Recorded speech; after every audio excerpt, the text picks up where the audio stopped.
I love you, Lord. Oh, your mercy never fails me. And all my days I've been held in your hand.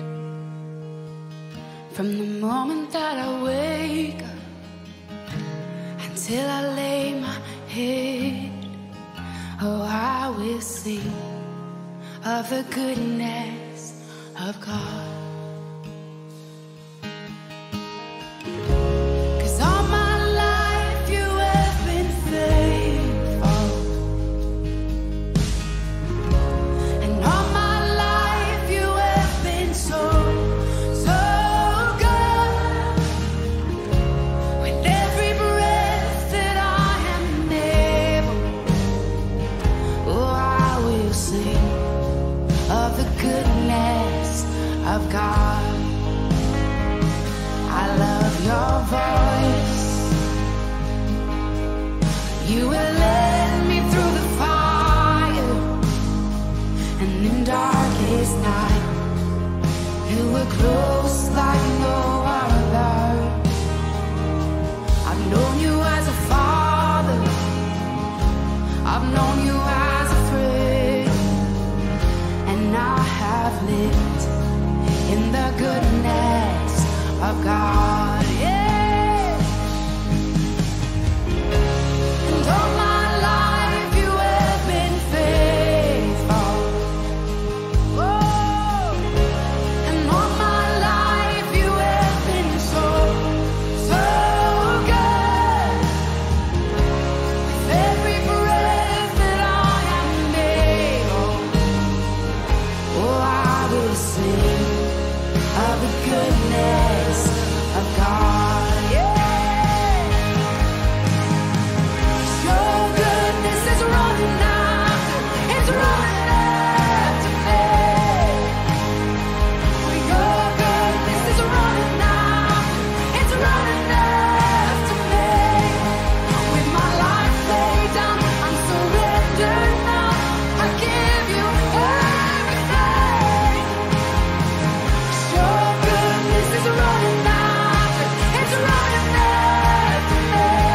Oh, your goodness is running after, it's running after me.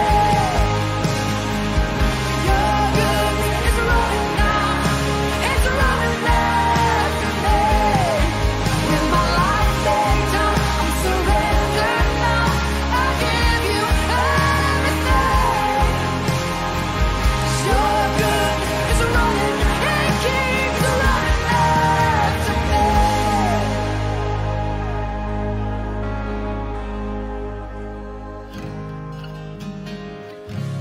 And all my life you have been faithful,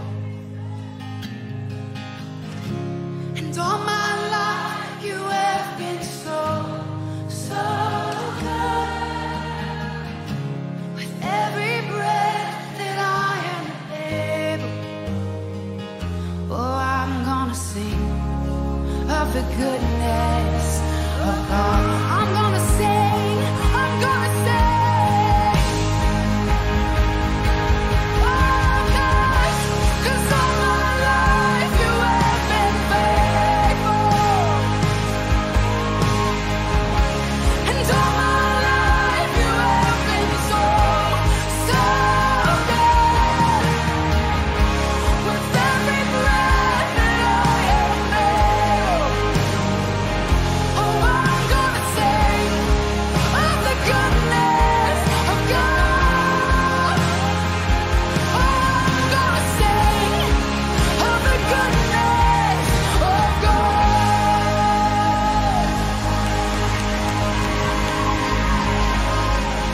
With every breath. Let us pray. Heavenly Father, we thank you so much for this wonderful, amazing Thursday morning that you've given us, Father God. Lord, we worship you in spirit and in truth, Lord God. We are your worshipers, Lord God. And Lord, it is our joy to worship you every morning. It is our joy, Lord God, to sing praises to you. It is our joy to offer ourselves to you through our singing. It is our joy, Father God, that we humbly present ourselves to you, Lord God, as a living sacrifice. Na lahat ng meron kami, inaalay namin sa iyo, Panginoon Diyos. Na lahat, anuman ang na-achieve namin sa buhay, Lord, we acknowledge that it all comes from you. Wala po kami, wala po sa amin. Ikaw lamang, Panginoon. Ikaw lang lahat, Lord God. Ikaw ang author ng kung anuman ang nangyayari at mangyayari pa sa buhay namin, Panginoon Diyos.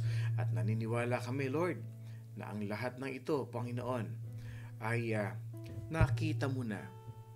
Lahat, Lord God, ng struggles namin, lahat, Panginoon, ng aming challenges sa buhay namin, Panginoon. Lord, it is your will, Panginoon Diyos, and you allow those testings, Panginoon, because the objective of those testings that you allow in our life is for us to pass the test, Panginoon. Na ang bawat isa sa amin, Lord God, ma-overcome namin ito by your presence.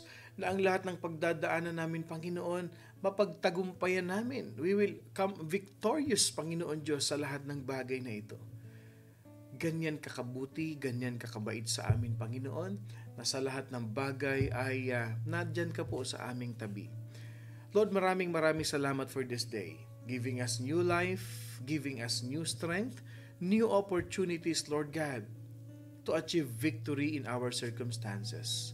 And we even pray, Lord God, for our loved ones as well. Lord, gamitin mo po kami. Use us mightily, especially this platform, this morning devotion, Lord God, to reveal us the truth of your word. Lalong-lalo na, Panginoon, itong pinag-aaralan namin na naaayon, Panginoon, sa iyong salita. Yung aming life manual, Panginoon, na ikaw ang nag-manufacture, ikaw ang gumawa, ikaw ang nag-produce, Panginoon Diyos. Lord, the more we know the Bible, the more we know your word, the more we trust, the more we know you, and the more we know you, the more we obey, Panginoon. At alam naman namin na mas lalo kami nag-o-obey sa iyo, na mas lalo kami sumusunod, Panginoon, yung pagpapala mo, Panginoon, ang humahabol sa bawat isa. There may be some of us, Panginoon, who's been struggling with their finances, with their health, with their relationship. But one thing we know, Father God, the best is yet to come sa buhay ng bawat isa. Dahil hindi ka nagkukulang kahit kailan, Panginoon. And your goodness is running after me, after us, after each and every one of us. Your goodness, O Lord God, we believe that your goodness is running after us. Kaya excited kami, Panginoon, lalong-lalo na pagdating ng bukas, nasama-sama kami, Panginoon. Papasok kami sa Encounter God Retreat. Ma-encounter ka namin wholeheartedly.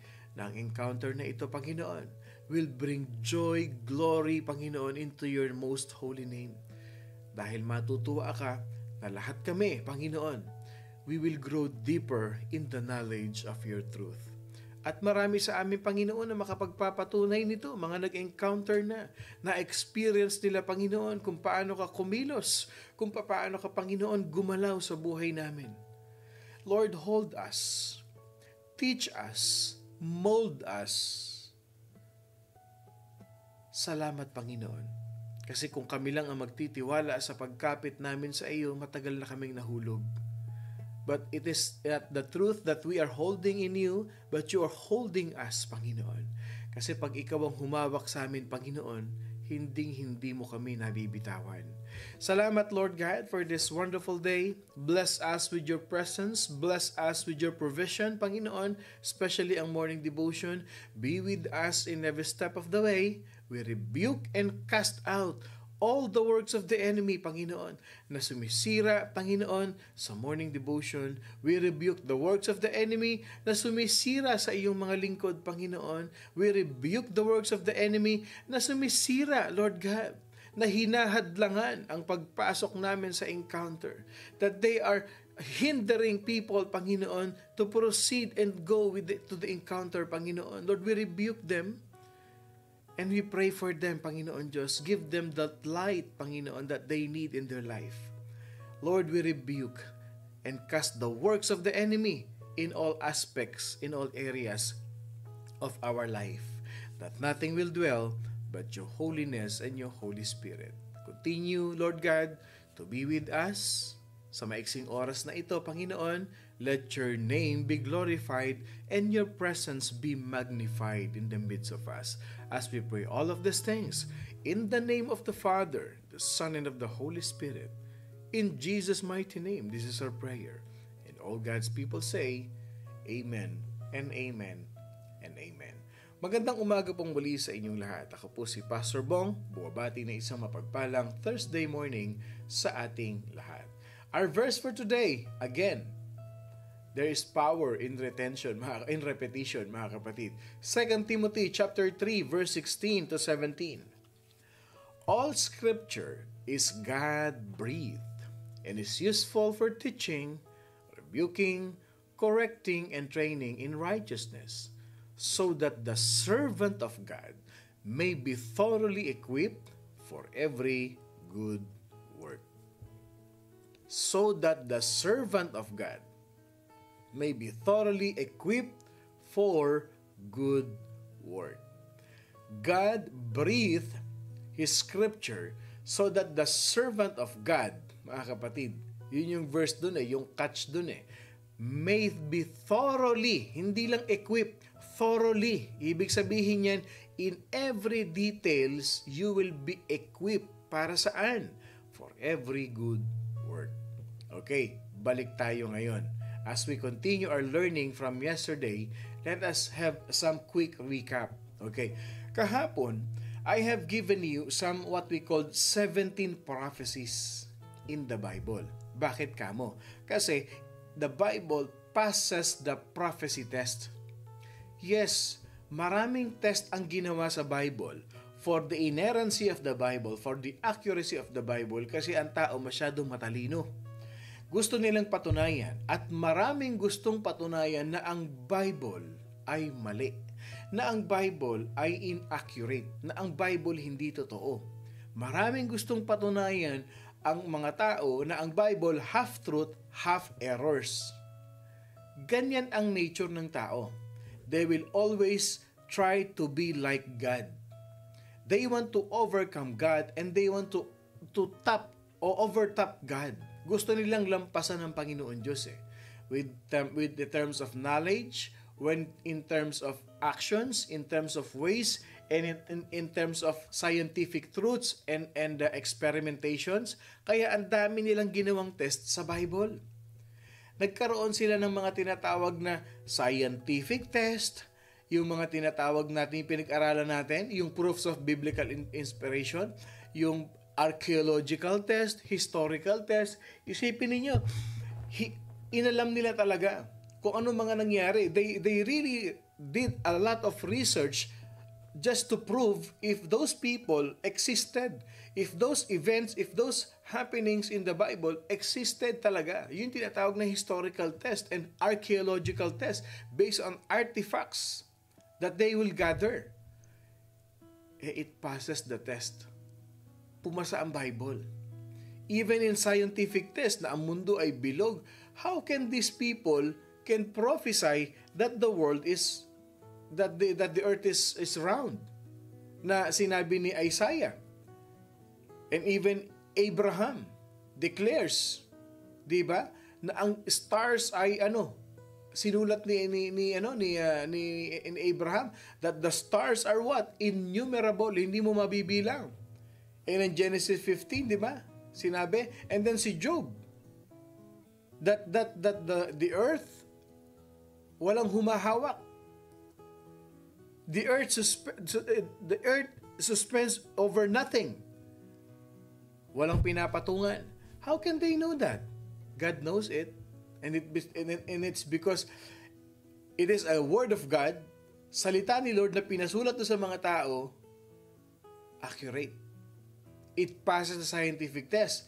At yung prophecy test, tignan nyo, binigyan ko lang kayo ng 17 prophecies, di ba? Pero ang dami pa niyan sa Bible actually. Yung birth lang, yung virgin birth ni Jesus Christ, na ipapanganak siya sa Bethlehem, na mauuna sa kanya si John the Baptist, that he would enter Jerusalem on a donkey, on a colt, na ibibetray siya ng kanyang kaibigan, that he would be wounded by his enemies, that he would be betrayed by 30 pieces of silver. It is all written in the Old Testament. And that betrayal money, ibibili ng lupa na ipinangalan nga kay Judas. Tuloy natin. Ito yung number 10 na prophecy. Meron pa tayong 8 na discuss ko ngayon sa inyo ngayong umaga. He would be silent before his accusers. Do you remember? I know, I'm sure all of us here, we have watched yung Passion of Christ, which historically ay talaga namang ito raw yung talagang malapit talaga sa katotohanan. Even the pain that Jesus Christ endured, yan talaga yung talagang closest to what the Bible is saying. That question is this: nagsisigaw ba si Jesus Christ? Nagsisigaw ba siya? Nag-retaliate ba siya? Lumaban ba siya? Di ba nakita niyo? We have seen that He endured all the pains that was given to Him. Pumipikit lang siya. Di ba? Tinitiis niya lang yun. Alam niyo ba, biblical yun? It is written in Isaiah chapter 53 verse 7 that He would be silent before His accusers. He would be silent. Isaiah 53 verse 7, that He would be crucified with thieves. Isaiah 53 verse 12. Old Testament. And after the Old Testament, 400 years ang pagitan bago pa ulit lumutang ang New Testament. Last book is the book of Malachi. Isipin niyo to, hundreds of years they have prophesied what will happen to Jesus Christ. Na ipapako siya kasama ng mga magnanakaw. In the book of Isaiah 53:12. And the book of Isaiah is a prophetic book. Ano pa? That people would gamble for his garments, na magsusugal pa, paglalaroan pa yung kanyang mga damit, mga kapatid. It is written in Psalm 22 verse 8. Even in the smallest details of the life of Jesus, and He will be crucified up to the cross of Calvary, it was prophesied in the Old Testament. Remember this, the Bible is composed of what? Kingdom and king. Yan ang nakasulat sa Bible, na may kingdom at may hari. Kingdom of heaven, at ang hari si Jesus Christ, King of kings and Lord of lords, and we are the citizens of that kingdom. So, Old Testament is what? Is a prophecy. And the New Testament is the fulfillment of the prophecy. Lahat halos na nakasulat doon. Ito pa maganda. Bukod sa naisulat na siya ay hindi magre-retaliate, that He would be silent before His accusers, na He would be crucified with thieves, that people would gamble for His garments. Ito pa, in the book of Zechariah chapter 12 verse 10, it was prophesied that His side, yung tadyang ni Jesus Christ, would be pierced. Wow! Wow! Akalain mo na isulat ni Zechariah yon? Ni Prophet Zechariah, na isulat niya yun, na yung tagiliran ni Jesus Christ ay what? Would be pierced, sasaksakin yung tagiliran ni Jesus Christ. At di ba nung sinaksak nila, ano lumabas? Tubig at saka dugo. Yung puso niya, nag-accumulate na ng tubig, mga kapatid. Sa sobrang hirap. No? And it was written in the book of Zechariah, chapter 12, verse 10. At ito pa maganda. Yung mga Jewish soldier na yan, yung mga Roman soldier, yung mga Roman soldier na yan, pag sila nagko-crucify sila, death of crucifixion, sa mga pinaparusahan nila, you know what they're doing? Binabali nila yung buto nung kinrucified nila just to prove na patay na nga yung nakapinako nila na yun. But in the book of Psalm, chapter 34, verse 20, not even a single bone was broken in the bone of Jesus Christ. No single bone in the body of Jesus Christ, mga kapatid, has been broken. Hindi binali ang buto niya. Kahit isang buto ni Jesus Christ, walang binali. Paano nagkaroon ng exemption? Ano yun protocol yun sa kanila. That's a protocol. And that's the rule to confirm if the person is already dead. Why it is that when the book of Psalm, the psalmist wrote a prophetic word in chapter 34 verse 20 happened in the New Testament. At ito pa. In the book of Psalm chapter 16 verse 10, His body will not decay. Hindi maaagnas ang katawan ni Jesus. Isinulat din sa Old Testament. Paano nga maaagnas? 3 days bumangon na, nabuhay ulit Kasi nga Diyos siya Bumangon siya ulit. Tinapos lang niya yung mission niya na iligtas ikaw at ako. Tinapos lang ni Jesus Christ yung mission niya na iligtas niya tayong lahat para hindi tayo mapunta sa impyerno. It is written. See how powerful the Bible is? Even Jesus Christ used the Bible, used the scripture to rebuke the devil.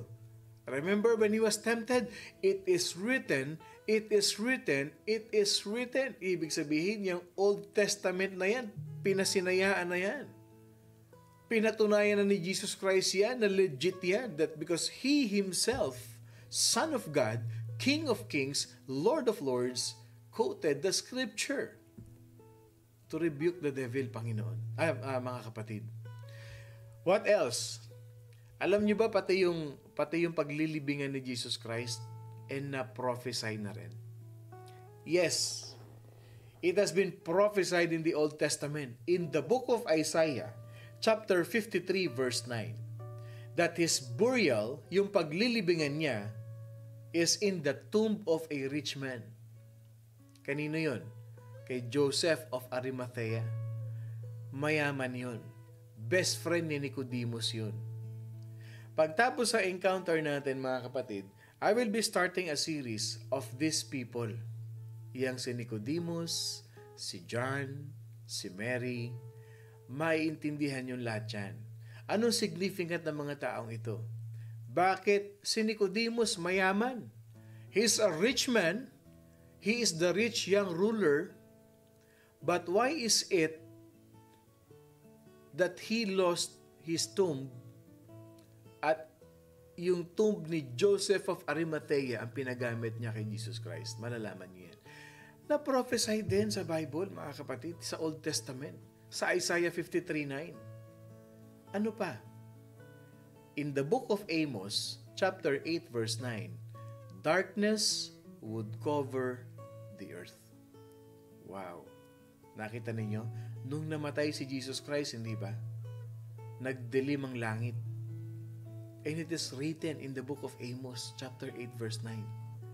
So, ibig sabihin nito, ganito lang. Meron daw isang tao, meron daw isang historian, meron isang, historian ang tawag sa kanya And he is one of the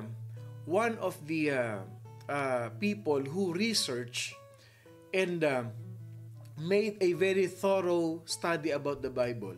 Na these prophecies, mga kapatid, since the event, mga kapatid, is 100 years apart, sabi niya, these prophecies can be calculated. Okay? Ganito raw yung chance na mangyari ito. Okay? Itong 17 prophecies na ito, okay, is one chance in 480 billion circumstances, mga kapatid, or pangyayari. Ibig sabihin ganito, kumuha ka ng isang pirasong, you pick one piece of a sand. Yung buhangin, isang pirasong buhangin hindi isang dakot o hindi isang kutsarang buhangin. Just one tiny piece of sand at kulayan mo yan ng gold. Kulayan mo ng gold. Okay? And then you drop it sa tabi ng dagat, sa maraming buhangin. It is very, very impossible that you cannot find that grain of sand. Ganyan ka-imposible, mga kapatid, sabi nila, na mangyari yung 17 prophecies na yon para magkaroon ng katotohanan. That's how he illustrates those 17 prophecies that it is very impossible to occur or to happen during that time. Napaka-imposible nga eh. Para ka naghahanap ng isang piraso ng buhangin na kaliit-liit na pininturahan mo ng gold at ihahalo mo sa maraming buhangin, talaga namang imposibleng milagro na talaga pag nakita mo pa yung isang pirasong buhangin na napakaliit. And there is one, mga kapatid, meron pang isa, no? Meron pang isa. Sabi niya, in example niya ito, ganito. Sabi niya, it is like that there are million stars in heaven, and then you have to find that one specific star which represents the prophecies bago mo mahanap dun sa milyon-milyon na bituin sa langit. Ganun daw ka-imposible. So, ibig sabihin, ganun ka-imposibleng mangyari yung mga pinrophesy ng Old Testament na yon para mangyari kay Jesus Christ. And there is one preacher na narinig ko, mga kapatid. Okay. Ito yung kanyang explanation. Okay. The fact or the truth that these prophecies can happen is like yun daw buong entire Texas, balutin mo raw ito ng silver silver dollars. Okay, silver dollars. You covered the entire Texas of silver dollars. And then you pick one silver dollars and you mark an X on that silver dollar. You mark an X. And then you drop it, okay? Merong isang mag-blindfold ka ng isang tao. No, you put a blindfold on one person or one man and allow him to go anywhere that he wishes in the state of Texas, to stop, to reach down and find that silver dollars with X mark, at hanapin niya. Isipin mo, the entire Texas, sasaliksikin mo, hahanapin mo yung isang coin na yun na may X mark. Ganyan ang chance na mangyari yung prophecy. Ganon ka-imposible, ganon kahirap.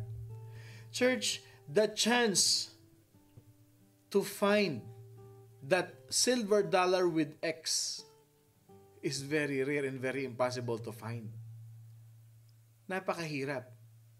It only means one thing. Why it happened? Why all those prophecies happened in the life of Jesus Christ, in the nature of Jesus Christ, in the person of Jesus Christ? Because the Bible can be trusted. The Bible is true and it is God's Word. Kaya nangyari yun kasi will ni Lord at si Lord ang nagsulat nun kasi alam ni Lord kung ano ang mangyayari bukas. Alam ni Lord kung ano mangyayari sa future mo. Alam ni Lord kung ano nangyayari sa'yo. Every time you read your Bible, you do not doubt. Every time you read your Bible, at sinasabi ng Bible, may sinasabi ang Bible tungkol sa'yo.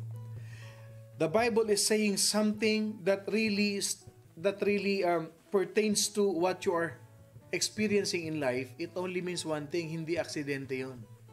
Para sa iyo talaga yung verse na yon. Kasi kinakausap ka ni Lord. Tandaan mo, ang author ng Bible, buhay. Buhay na buhay. Kasi ang author niyan, si Lord. Kaya kahit anong examination, kahit anong test ang gawin nila sa Bible, they can never discredit the Bible. I will tell you this, if you obey the Bible, if you follow the Bible, if you study the Bible, I'll tell you this, no person, no people, nothing can discredit you from believing, from obeying what the Lord wants you to do. and what the Lord wants to have in your life. Hindi ka nila pwedeng i-discredit. Kahit na anong gawin nilang paninira sa iyo, if you stand with the truth in the Bible, hindi sila mananalo. Kasi bakit? Nakatayo ka sa katotohanan. Nakatayo ka sa katotohanan. Pag alam mo ang katotohanan, kahit saan kayo makarating, katotohanan yan. Hindi ba? Do you believe in that? Do you agree with that? Na kahit saan tayo makarating, pag alam mong katotohanan, katotohanan. Tignan niyo si Jesus Christ. Alam niya kasi na tama yung ginagawa niya at alam niya na kailangan mangyari yung ginagawa niya because He obeyed the Father. When His enemies, His accusers are beating Him up, hindi siya nagsisigaw. Hindi siya lumaban. Just one day, nagkukwentuhan kami ng isang kapatiran natin. Alam niyo ba, isang salita lang ni Jesus Christ, yung lahat ng mga humampas sa likod niya, with just one word of Jesus Christ, lahat yun patay. Lahat yun patay. Sabihin lang ni Jesus Christ, die for all of you, death for all of you, you die. Patay lahat yan. Pero hindi eh. Because it is written in the Bible, it should happen. It was prophesied in the Bible, it will happen. And it happened because if it did not happen, patay tayong lahat. Todas tayong lahat. There's a lot of significance and very important learnings that we need to learn in the Bible. Si Jesus Christ, pinako sa krus, pinahirapan, hindi siya lumaban. Because kailangan mangyari. And we as followers, believers of Jesus Christ, we look up to Jesus. Ano ibig sabihin nito? Inaaway ka na. Dinidestroy ka na. Sinisira ang simbahan. May nangyayaring hindi maganda. Ang sabi ni Lord ganito,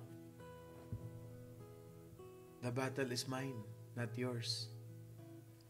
Kung naniniwala ka sa Bible, susunod ka. If you stand with the truth, you obey. If you know Jesus, you will obey. O, sige Lord, sabi mo eh.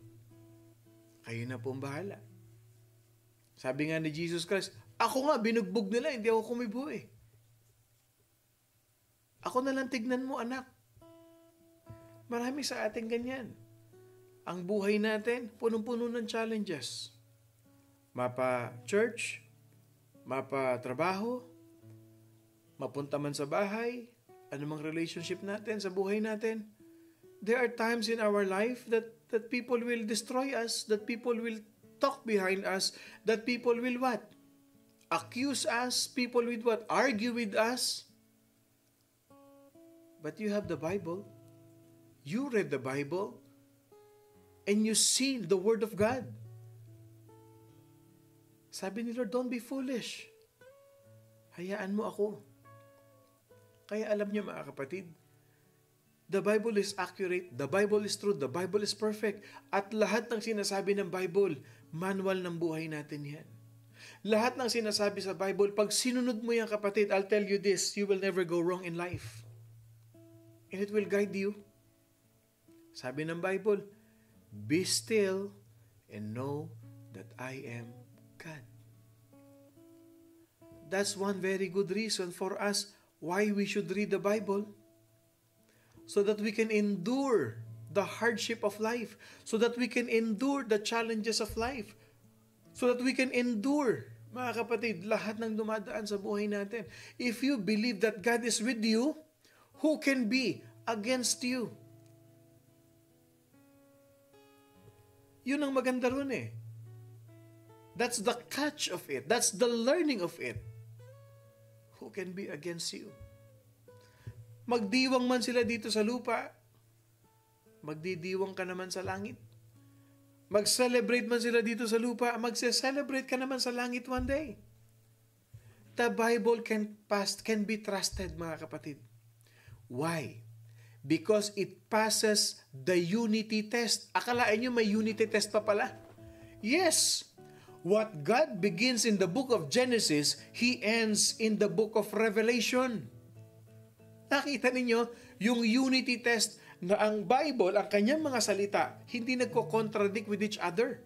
And every single story of the Bible from beginning to end cannot be duplicated by any human work. Yes, yung revelation ni Lord na sinulat niya sa book of Genesis.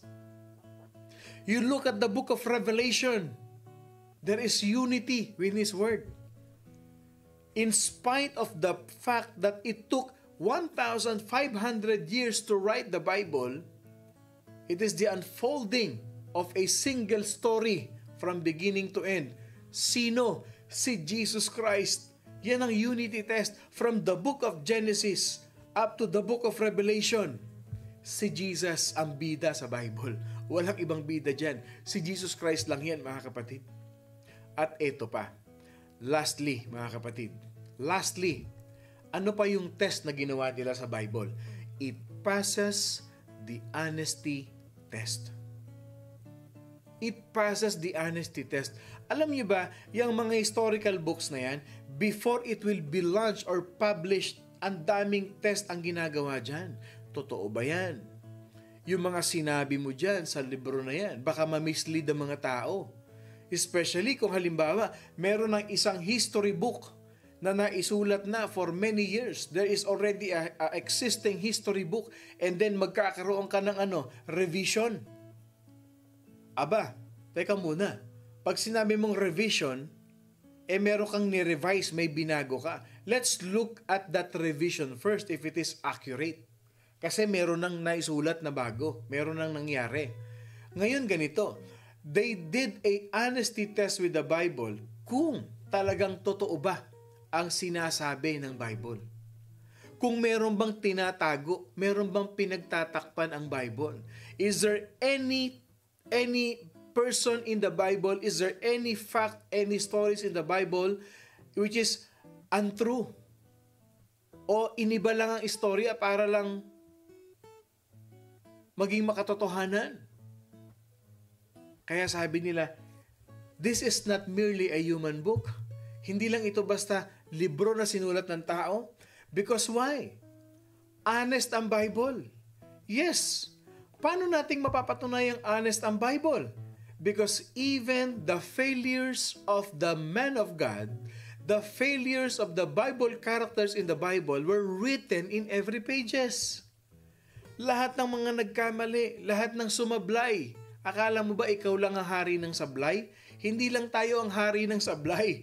In the biblical days, marami ng hari ng sablay. The Bible, mga kapatid, did not cover na si Noah lasinggero. It is written there. Yung pagiging drunkard ni Noah. Hindi ba nalasing si Noah, hubot-hubad siya? Yung dalawang anak niya, pinagtawanan siya. Yung isang anak niya, umatras. Walk backwards. Lumakad ng paatras para wag siyang makita, tapos kinover siya. Yung dalawang anak niya, pinarusahan ng Diyos. Bakit? Man of God yun eh. Kahit sabihin mo lasinggero, man of God yun. Nagkamali ba ang mga man of God? Oo naman, nagkamali. Nagkamali ba yung mga biblical characters na ginamit ni Lord? Nagkamali. Sila yung mga unang hari ng sablay. Si Moses ba nagkamali? Nagkamali rin si Moses. Pastor na nga si Moses, nagkamali pa siya. Hindi pa siya pastor, nagkamali siya. He killed one of the Egyptians, but still he was used by God. He was called by God, and even to the point that he wandered around in the wilderness for 40 years, another 40 years, but the calling of God did not change his mind. Hindi nagbago yung isip ni Lord. Kung ano yung calling niya kay Moses noon, yun pa rin. 80 years old ka na, Moses, umpisahan mo na yung calling mo. Pinakita yung honesty. The honesty of the Bible was there. Si Samson, hindi ba? Natukso kay Delilah. Sumablay din siya. Si David, sumablay din. May adultery, pero si David nagsulat sa Bible. Ginamit ni Lord para sumulat ng Bible. He is a great king. He is a man after God's own heart, but sumablay.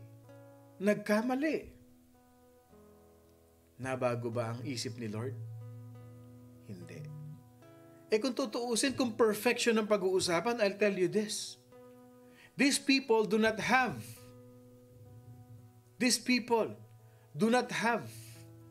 what? The integrity, the credibility. Adulterous, di pwede isama yan. Huwag natin isama yung mga sinulat niyan. But the Bible is honest.